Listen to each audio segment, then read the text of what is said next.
What's up, guys? I am Curbster, and welcome to my channel. Today I'm going to be going over a Avengers plot review with you guys, going over what happened in the movie and just filled with spoilers. So if you don't want to look at any spoilers, go ahead and leave the video right now. Okay, so first it opens up with Hawkeye in a field at his house with his family. He's teaching his daughter how to shoot a bow and arrow. It takes place immediately following the events of Avengers Infinity War. A few moments go by and then you see his family just poof, disappear into oblivion. That's when it cuts to Tony Stark in space. He's flying through space with Nebula. They're kind of lost in space at the moment. He starts to get sick, malnourished, lack of food, lack of water. They're about to run out of oxygen. He falls asleep. It looks like he's about to die.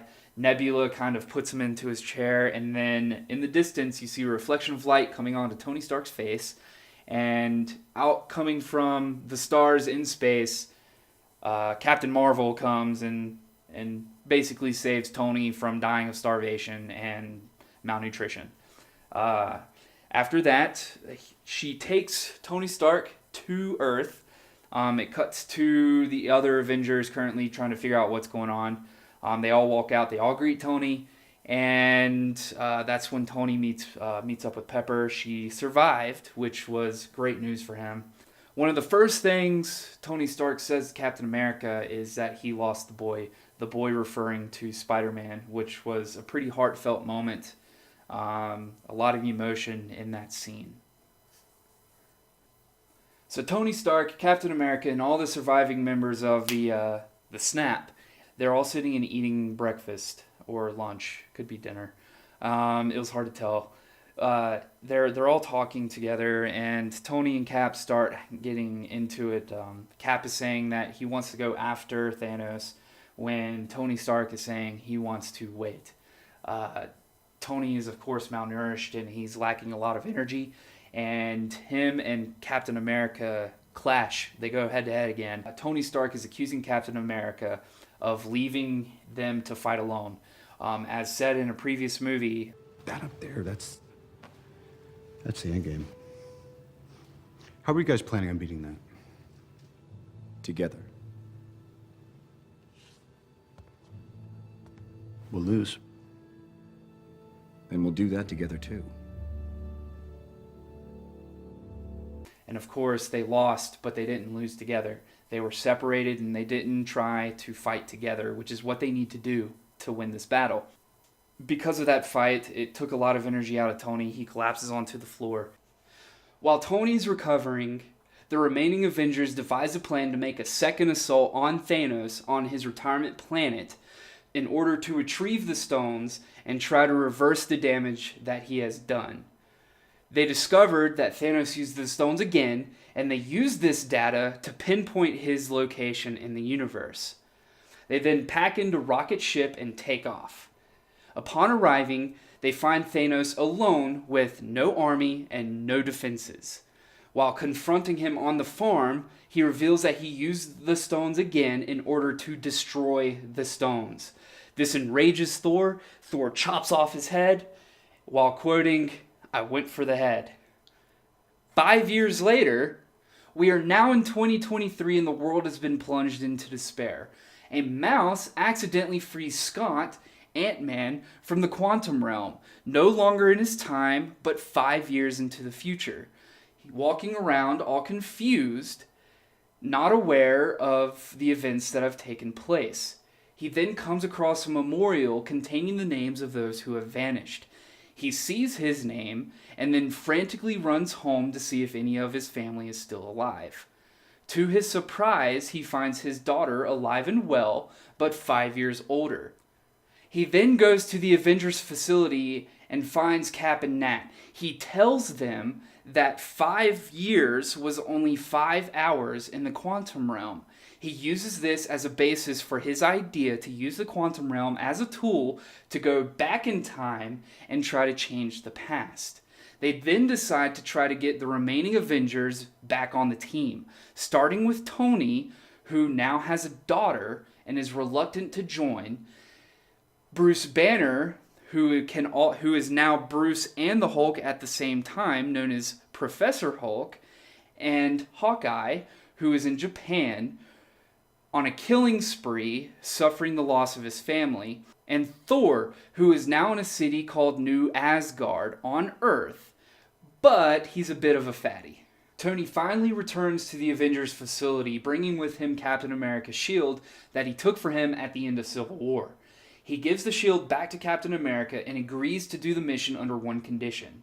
That condition is to bring everyone back that is vanished to the current time, that is 2023, as to not undo the last 5 years due to Tony Stark having a child. Tony has perfected time travel by use of the Pym particle. He creates these quantum realm suits for all of the Avengers, and they travel back in time, splitting up into 3 teams. Whatever it takes. On Team 1, we have Cap, Tony, Bruce, and Ant-Man traveling back to 2012 to the Battle of New York in order to get the Space Stone, the Tesseract, the Mind Stone, which is currently encased in Loki's scepter, and the Time Stone. The Hulk goes off to try to find Doctor Strange, who he thinks is in possession of the Time Stone, and he actually comes across the Ancient One. She explains to him that Doctor Strange is not actually a wizard yet, but still a doctor performing surgery right down the road. He then tries to convince her to give him the Time Stone, but she explains to him that if I give you the stone, it'll create an alternate branch of reality with dire consequences. After hearing this, he tells her if that's the case, then why would Doctor Strange willingly give Thanos the Time Stone? After hearing this, she realizes that if Doctor Strange did that, it must have been for a good reason. So she gives him the stone under one condition, and that is to make sure to bring the stones back to their current place in time as to restore that current reality. So that's 1 stone down, 5 more to go. At the same time, Tony and Ant-Man go after the Tesseract, the Space Stone, while Cap goes after Loki's scepter, housing the Mind Stone. Tony and Ant-Man mess up the plan, allowing Loki to escape with the Tesseract. And then Cap, while he's escaping, comes across 2012 Cap. They fight it out for a minute. 2012 Cap then says, I could do this all day. Future Cap then comes and says, I know. I can do this all day. Future Cap finally beats past Cap, and he makes off with the stone and meets up with the gang. So now the 4 are back together, and Cap and Tony then make a plan to go back to 1970 to a time where both the Tesseract and the Pym particle are together in the same place and the same time. You trust me? I do. Ant-Man and the Hulk go back to the future with the Time Stone and the Mind Stone. In 1970, Tony goes off to find the Tesseract, while Cap goes off to get the Pym particles. The Pym particle is the most revolutionary science ever developed. Help us put it to good use. As they were leaving, Tony comes across his father. They have a moment. It's pretty emotional. And Cap happens to see Peggy Carter, his one main gal. Tony and Cap then meet up, go back to the future. 3 stones down, 3 more to go. Interesting fact, while Tony and Cap are in the past in 1970, you can see Stan Lee, a younger Stan Lee, driving by the base that they're trying to infiltrate. I just think it's pretty cool. It's an awesome tribute to Stan. Team 2 consists of Rocket and Fatty Thor. They go back to 2013 to Asgard in order to retrieve the Reality Stone currently residing in Jane Foster, Thor's ex-girlfriend. While there, Thor runs into his mother, who gives him a little advice, helps him work through some issues. Having foresight, Thor then summons Mew Mew before meeting up with Rocket and going back to the future with the Reality Stone in hand. 4 stones down, 2 more to go. Team 3 consists of Rhodey, Nebula, Hawkeye, and Nat. They travel back to 2014 to the planet Morag. Rhodey and Nebula stay on Morag to retrieve the Power Stone, while Hawkeye and Nat use Rocket's ship to go to Vormir to retrieve the Soul Stone. Nat and Hawkeye arrive on Vormir and come across the Red Skull, who then explains how to retrieve the stone. He says, To retrieve the stone, one must lose that which you love. A soul for soul. In order to take the stone, you must lose that which you love. A soul for a soul. Nat and Hawkeye then talk amongst themselves and start to argue, both wanting the honor to do whatever it takes. That leads to a fight. Nat wins. She sacrifices herself so Hawkeye can retrieve the stone. It's the first loss of an original Avenger. Hawkeye then travels back to the future with Soul Stone in hand, 5 stones down, 1 more to go. Back on Morag, which happens to be the first planet we see in Guardians of the Galaxy 1, Rhodey and Nebula are attempting to get the Power Stone. They then come across a Peter Quill, a 2014 Peter Quill, and Rhodey just knocks him out, flats out, put him on the ground. Nebula then explains that they should be careful, for they are not the only ones looking for the stones at this time. This reintroduces us to a past Thanos. For some reason, though, future Nebula and 2014 Nebula kind of share memories. They kind of, I don't know, have some intergalactic Wi-Fi going on, but they have a connection. Thanos then sees future Nebula's memories and uses this as an opportunity to gain insight to get the stones all at once.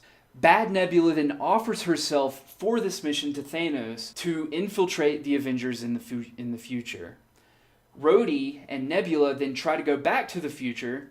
Rhodey succeeds where Nebula doesn't. And Bad Nebula successfully goes to the future, infiltrating the Avengers team. However, mission accomplished, they now have all 6 stones in possession. With the Avengers back in the present, Hawkeye then reveals the loss of Nat. It's a big blow to the team.